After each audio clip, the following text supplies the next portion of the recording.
What do a Juilliard-trained violinist and a nervous mountain biker have in common? More than you would think. Today I'm joined by performance psychologist Noa Kageyama, and we're digging into what actually helps us learn skills that stick. So whether you're practicing switchbacks, learning to play an instrument, or trying to stop freezing on steep trails, this one might just change the way you train forever.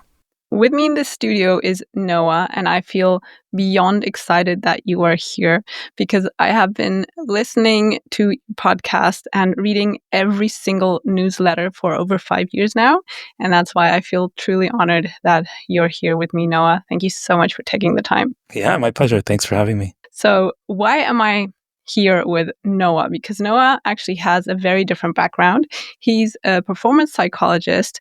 He's on the faculty of the Juilliard School and Cleveland Institute of Music. He's a violin player. And I listen to his podcast and I read all of his blogs because I think they are so amazing for anyone interested in coaching, anyone interested in learning, and anyone interested in basically performing at anything. Although all of your newsletters and blogs are music specific, I think they apply to so many things. And many of your blogs, after reading them, I have reflected on them, taken my notes, and thought about how can I implement this knowledge into my coaching. And I've used it with clients so many times. So I just want to thank you from the bottom of my heart for putting all of this out, and most of it for free. And I also have your online course, which is really amazing. Also, it's actually for music, but I use a lot of it in my mountain bike coaching. So that's why I have you on here, because I think there are so many parallels between how you learn music, how you learn to perform at music, and how we learn mountain biking. I've actually had a couple music students who are very serious and went on to become professionals who were also avid mountain bikers or cyclists. And so there does seem to be some overlap there. Well, if we look at how learning works and how the brain works, there are definitely lots of overlap. The main difference that I see between music and mountain biking is when you start to play an instrument, everyone knows you need to practice. But with mountain biking, it seems that way, that people think, I just need to ride. I'm just going to get better by riding. And while there is some truth to that, I think most people are just missing a point, especially when we learn mountain biking as an adult. Just by riding, we will improve to some extent. But if we don't practice, it's similar to always performing on stage and never practicing in the practice room. And that's why I have you here, because I think you have so much to add to that.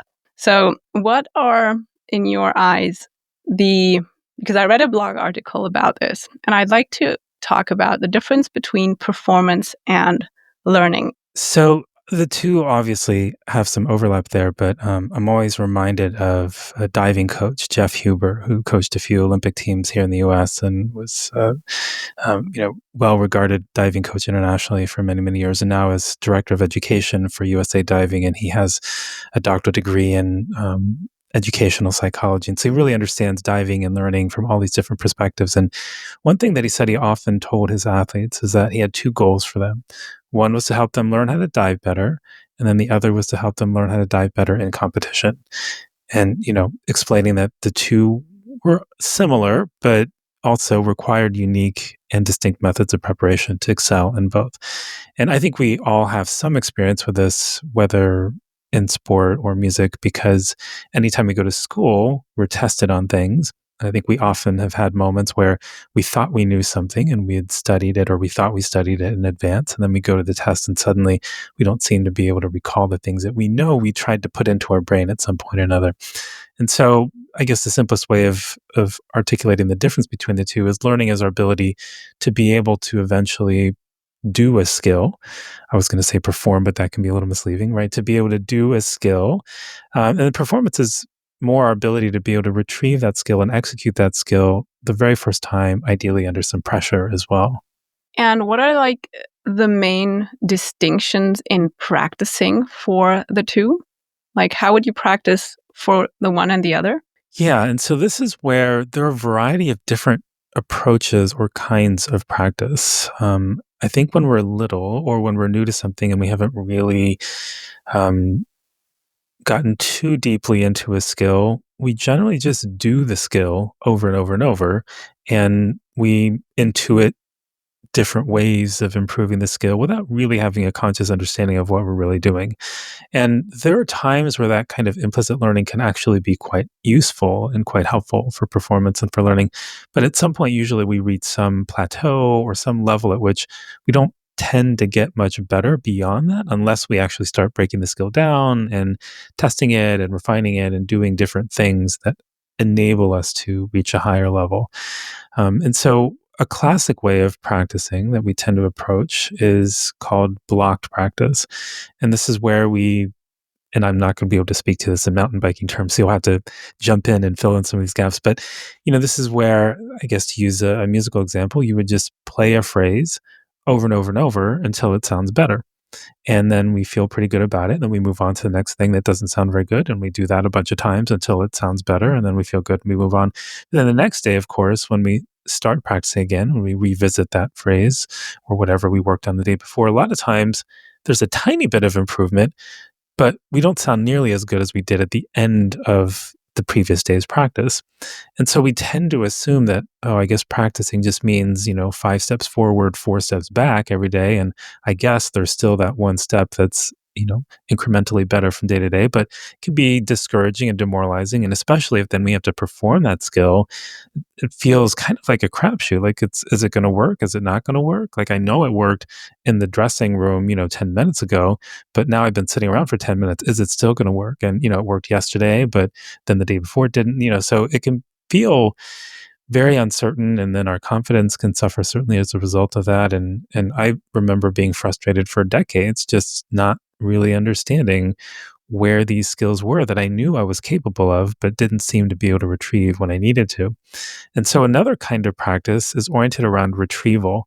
And there are multiple of these kinds of practice strategies, but one that I think is starting to become much more utilized in academic settings, sports as well, and increasingly now in music, is called random or interleaved practice.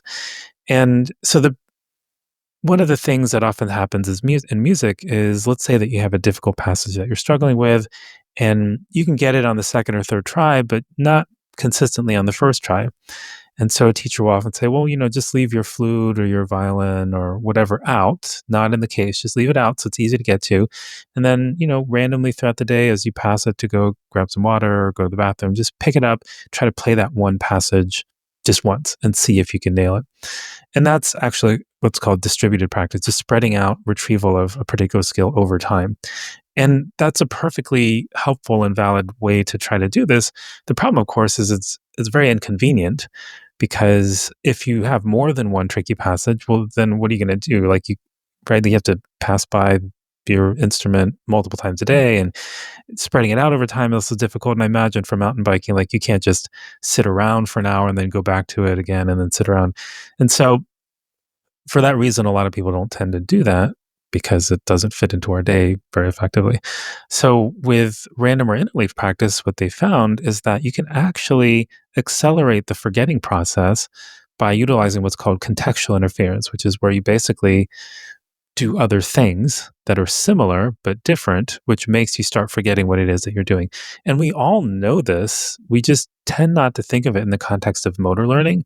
So, for instance, flashcards, right? I think we've all used flashcards to study at some point with foreign language or like geometry formulas or vocabulary words.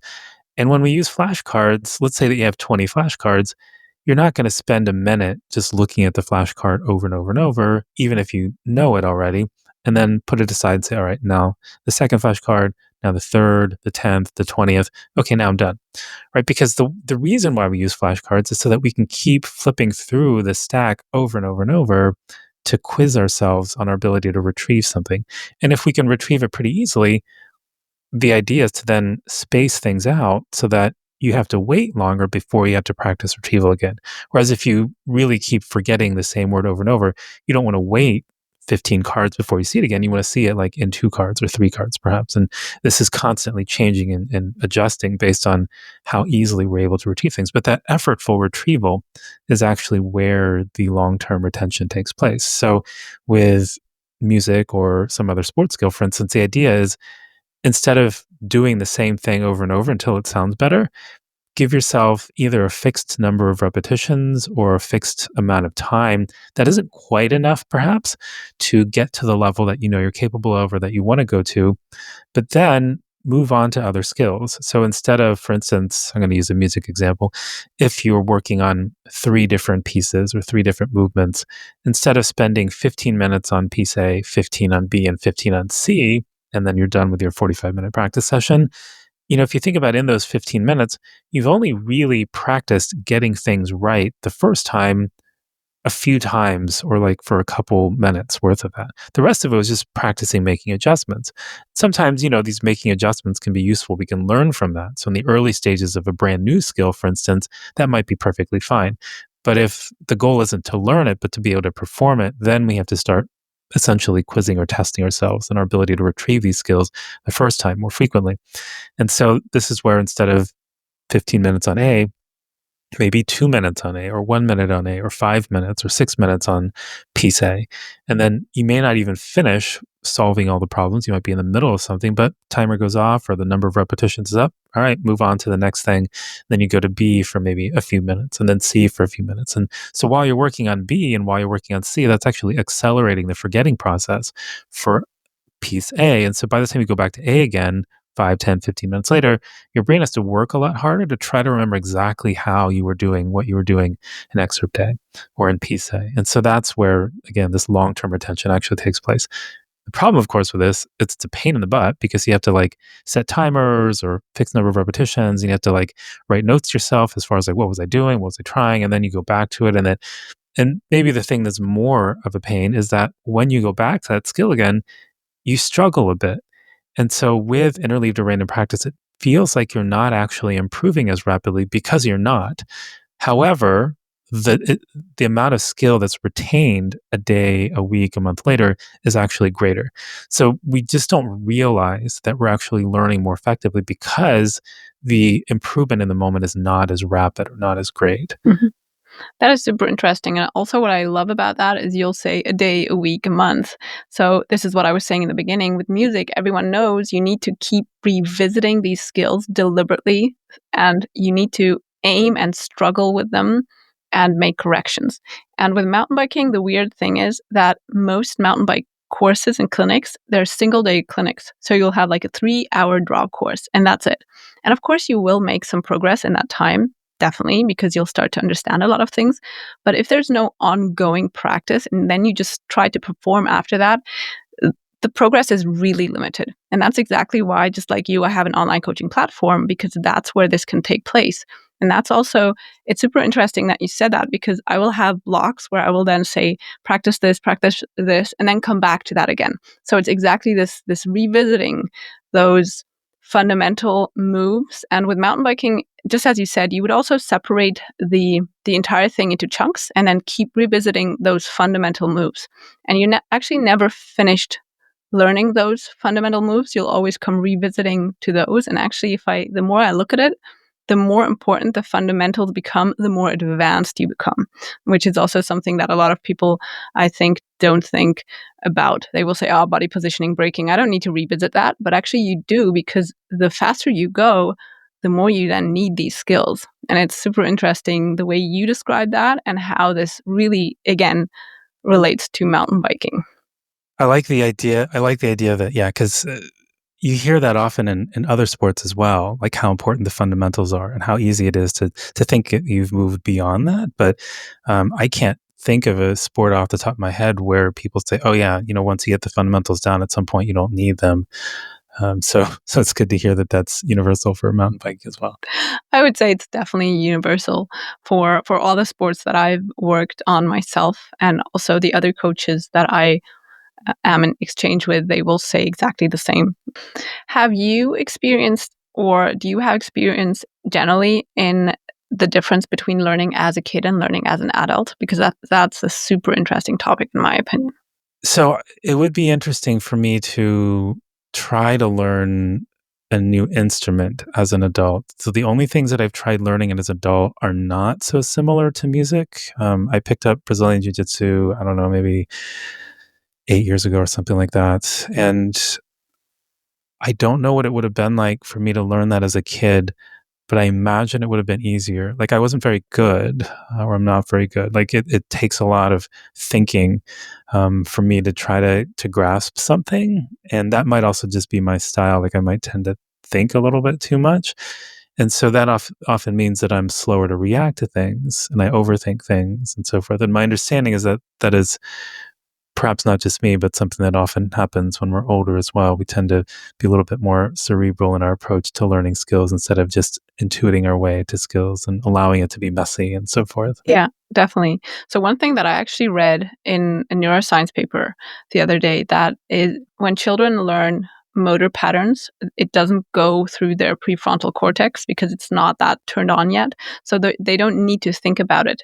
It just goes directly from the motor cortex into the brain areas. And at about age 12, this changes, and we start to need the prefrontal cortex, so the logic brain, to then communicate with the motor cortex and then produce the movements.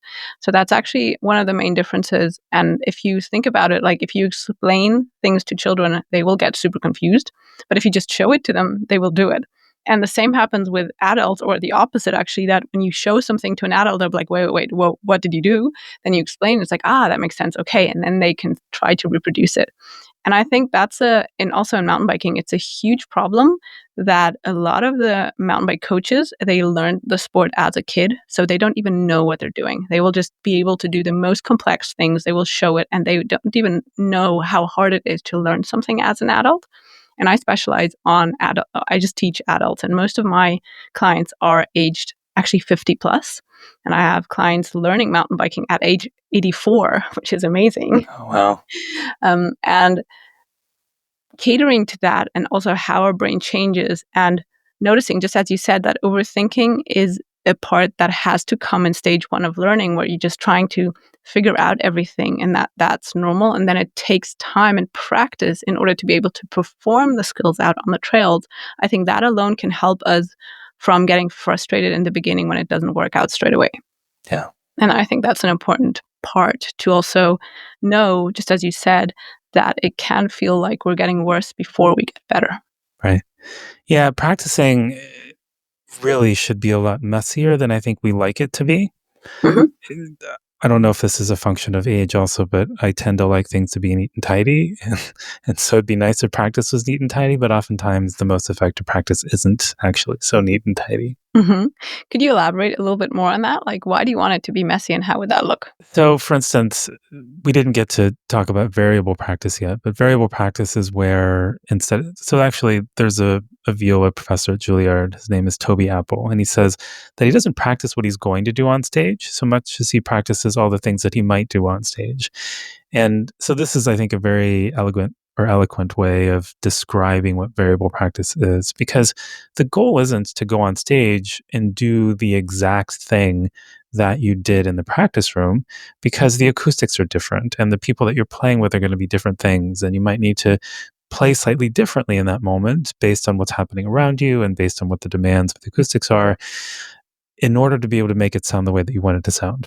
And so if you only play in one very rigid way in the practice room, you actually don't have those skills comfortably developed in order to be able to adapt to that situation. And so this is something that, wasn't initially discovered in music necessarily, but came out of a variety of other studies in sports. So for instance, there's a basketball study where, if I'm getting the distances right, they had a bunch of folks learn how to shoot a basketball either from 12 feet, so they had like 120 shots at 12 feet, or another group had 40 shots at 8 feet, 40 at 12, and 40 at 15. And then after some amount, of practice, they were all tested.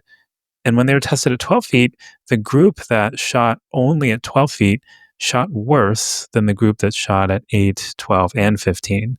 So even though they weren't practicing what they're being tested on nearly as much, they actually cultivated a more robust and flexible and adaptive set of skills around various distances. And so similarly, if we decide what it is that we want to do in a particular piece of music, which is important, of course, to have this idea of what we're going for. But then if we only play it in a very narrow, rigid way in one setting only, we were actually kind of setting ourselves up to be less comfortable and more prone to mistakes in the actual performance. And so, what that means is in practice, yeah, we're going to be making more, mistakes, or it's going to be not as clean or not as tidy and not as accurate, perhaps, but we're actually cultivating from one repetition to the next a more robust and flexible and adaptive set of skills. And so this is something that a motor learning person once called repetition without repetition. Interesting. Yeah. And it's definitely the same with mountain biking because, just as you said, you need that variation out on the trails because you'll be practicing, just to give you an example, you'll be practicing braking, you'll be practicing a roll down, you'll be practicing going over a rock. And then you need to put that together at different speeds, if it's wet or not wet. If you're, as you said, if you're in a rush because you're riding with people you want to keep up with. So there's so much going on. And you need to practice exactly that. But also, you need to have I would say the general motor pattern for the individual skills set in a relatively foundational way first. And that's why, and that's what I do also with my online courses. We will look at the skills you need to ride a technical trail. As I said, this will be body positioning, braking, roll downs, rolling over obstacles, dismounting, remounting. Then we will separate them, practice them individually in a relatively stimuli-free environment first, so where they're not distracted, and then they will start to add variation, and then they will start to practice it on trail in combination. But just as you said, the most important thing is having the spacing in between for the brain to actually be able to consolidate that, and the sleep, obviously, and then the repetition and the variation. And I think that's like in mountain biking, what really frustrates me, that few people get this. They will say like, oh no, I'll take a single day skills clinic and that's fine. But how, like, out of a brain science and learning science perspective, it doesn't make sense. Yeah, well, I mean, like you said, there just hasn't been time to actually learn the skill and internalize the skill and then practice retrieving it and so forth. It's sort of like saying, oh, I'm going to cram for my calculus exam tonight or physics exam, or I'm going to, get my driver's license over the weekend, right? Like, that is a driver that we wouldn't trust very much. Yeah, it takes time to develop the skills and to be able to internalize the skills and be able to retrieve the skills and perform them effectively. Yeah. Yeah. And I think that is exactly one of the reasons why I wanted to talk to you, because it's amazing that for me, like, mountain biking is the only sports that I can think of where this is still the norm, that you have 3 hour, 6 hour skill sessions. And then you think, okay, now I'm fine for the trails. Now I can ride a technical trail. But whatever other sport, whether it's golfing, tennis, soccer, or learning an instrument, everyone knows, oh yeah, I'll have to practice regularly. And it's hard to bring this into the world because people will just think I'm trying to sell them my courses. But I mean, I didn't develop the courses to sell them. I developed them because they work. And just like you noticed that online learning has so many benefits, it's exactly the same with mountain biking, that you have the time to practice. Everyone can do it at their own time and revisit as many times as they need it. And the more we age, the more often we need to revisit these things, because just as you said, we start to overthink these things. And making this messy is a good thing, but only if we're safe. And that's also the huge difference between music and mountain biking. If we have a messy practice session on a technical trail, we could really hurt ourselves. But if we have a messy practice session, which we actually want to have in a safe environment, everything is good. And I think that's why mountain biking has this, I'd say, daredevil image, that people think, oh, it's a dangerous sport, because people don't practice. They take their super messy movement patterns and go into a super technical trail, then they crash all the time, instead of isolating the skills and practicing them in a safe environment first. And it's like a violinist never practicing and directly performing on stage and like, why is everyone booing at me? I would say. There's like a lot of talk about muscle memory. And from your perspective, is this muscle memory a myth? And what is actually happening in the brain and in the nervous system when muscle memory kicks in, quote unquote? Yeah, I mean, I'm as guilty as anybody of using the phrase muscle memory, because I think we kind of intuitively have an understanding of what that means. But of course, it's sort of a misleading term in the sense that our muscles don't actually store information in the way that we imply it is when we say muscle memory. It's all, just the brain and the nervous system being able to better perceive the context and what's happening around us, to be able to adapt to what's happening around us, and then be able to coordinate movement based on the context and what the needs and demands are of that situation. And it's also not, again, about memorizing like perfect movements. I think a lot of times we, in probably most sports or most skills, learn that there is a single correct way to do a skill when we're younger or when we're starting off. And there are like more adaptive and effective ways to do something and less effective ways to do something. But then if we look at the highest level professionals or other people who are performing these skills effectively, we see that, yeah, but they're not doing it exactly the way that we're all being taught to do it, or even the people teaching us to do it aren't necessarily doing it that way. And so, what's the deal? And so it turns out there are actually a lot of individual differences. And again, certain aspects of the skill do need to be there, but we don't have to do it like exactly in one like perfect sort of way. And so this ability to adapt flexibly to what the demands are, again, a function of variable practice and of, testing ourselves and making sure, like you were saying, we're able to perform these skills in a variety of different contexts. Because the way that you're describing mountain biking and just kind of intuiting it reminds me a lot of something that I think Rafael Nadal, the tennis player, said. And he said something about how you never hit the same ball twice. And I played a little tennis growing up, and that resonated with me because, yeah, like every single ball is going to be slightly different than the one prior. I mean, the bounce is going to be different, the speed's going to be different based on the number of times that ball's been hit. Every time it gets hit, it's going to have slightly less bounce to it. The altitude can change things. The weather can change things. You take out a new can of balls, it's going to be different than the balls that you've been playing with up until that point. And every time you hit the ball, your racket, the strings are going to be slightly off. And, the velocity of the ball, the spin, the fuzz, I mean, your footwork, what shot you were hitting before, where you want to hit this one, like every shot really is different. So, it feels satisfying to, I remember one summer I had an opportunity to, hit with a ball machine, and, the balls that came out were relatively uniform and they went to around the same places. It wasn't like a different thing all the time. And it was very satisfying to like get into a comfortable groove and like feel like you're hitting the ball really well. But that never happens in a real match. No one's going to hit you the ball in the same sort of way unless you're working with a coach who's doing it on purpose, right? Like every ball is different and they're messy and like they're not well hit often, especially when, you're playing with people who are also not very good. And so it's incredibly messy and frustrating when you then go from that very kind of clinical environment to like a real environment where it's actually more important to be able to deal with that sort of messy flexibility. So, yeah. Definitely. Yeah. What would you tell a mountain biker who thinks they don't need practice?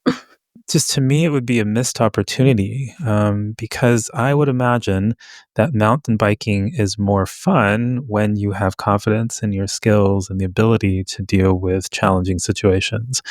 And if you don't practice developing the skills that would enable you to effectively solve whatever problem you come across in the moment, it's probably, I mean, my imagination or in my mind, I would imagine it's not as fun. There's also this sort of area of motor learning called ecological dynamics, where the skills that we can, or what we think is possible in the moment is going to be somewhat dependent on the skills that we have, and also even like our physical state, for instance. So I think they've done some studies where they had some people who were really tired and some people who, had lots of energy, and then they had them estimate like how steep they thought a slope was or the stairs were. And the folks who were more tired or had less energy actually estimated the slope to be steeper than the folks who were more well rested. And so I think we've all had this happen where like we just, when we're tired, we perceive something as being much more difficult maybe than it is if we have lots of energy. And so similarly, if you take a soccer player or a football player, depending on their skill or their fatigue and energy and so forth, their ability to perceive opportunities or like holes that they can take advantage of and so forth, in the defense ahead of them, it's going to be different based on the skills. So my guess would be that in mountain biking, the more skills that we have that we've cultivated through effective practice, the more opportunities to do things we'll probably be able to notice. Definitely. And I love the way you put that you said the skills we have that we've cultivated through practice. And that is exactly what I keep saying, that we need a practice culture and not just a just ride culture, because it really is cultivating something through practice. And you're totally right that the more skills you have, the more lines you'll be able to see. Because in the beginning, when you start mountain biking, you will just see the hill and it will be like, oh my God, how is this even rideable? It doesn't look feasible at all. And then once you improve, you're like, oh, okay, I could take the left line, I could take the right line. And then you start to see all these options. And that's definitely one of the advantages of skills training.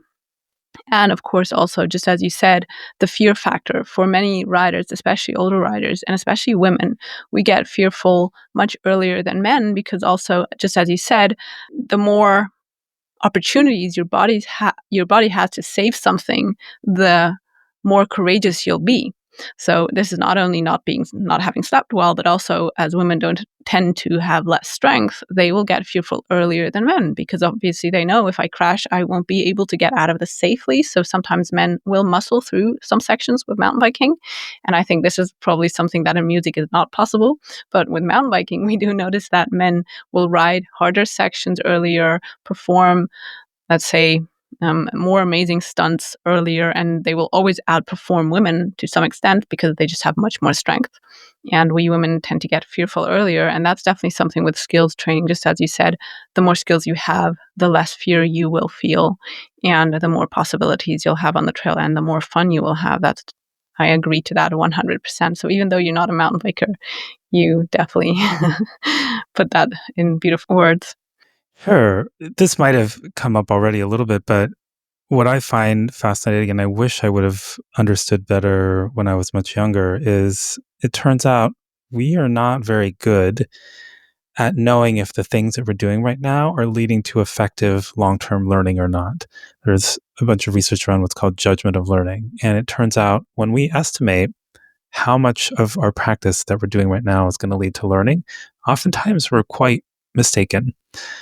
So for instance, with block practice, we tend to think that we've learned a lot more than we actually have. With interleave practice, we tend to be much more accurate in terms of how much learning has actually taken place. But we actually tend to underestimate how much learning has taken place, if anything else. And so in terms of mountain biking, I don't know how this would apply, but for music, one of the things that I often encourage folks to do is, figure out how much learning is actually taking place, not by how quickly you're improving today, but by establishing a baseline today, like record yourself after you warm up, see where things are at, and then practice. And then tomorrow, record yourself again and see how much difference there is from your two baseline recordings. And so for mountain biking as well, I imagine there might be a way to do something similar. But if so, yeah, try to establish some sort of baseline for what your skill is in a particular area right now, today, and then practice it and practice some other things. And then tomorrow, test yourself out again, see how much of the learning from the day before is actually stuck. And if there's a good bit that's stuck, then you know that yesterday's practice was a helpful way to approach practicing. If not very much is stuck, then maybe perhaps rethink the way that you approach practicing the day before, make some adjustments, try more interleaved and so forth, and see if you can improve on the amount of learning that's stuck for the next day. Yeah, that's definitely a great tip. And just videoing yourself is such a game changer. That definitely, I can say exactly the same for mountain biking. And too few mountain bikers do that. They just don't record themselves. So they think they're really great at something until they see themselves on tape. And happened to me a lot when I started. That was definitely the game changer, starting to just putting my mobile phone somewhere, videoing myself as I practice a skill. And as you said, then just seeing the progress, because often the progress, it also comes so slowly that the difference can, like the opposite can happen too, that you're like thinking, oh, I'm not improving at all. And then you notice on camera that you have improved a lot. So it goes both directions. Yeah. Thank you so much, Noah. And thanks for everyone for being here until the end. Have a lovely day out there, everyone listening to this podcast. Do rate the podcast and make sure to check out the show notes for Noah's contact. Goodbye, Noah. Thanks for having me.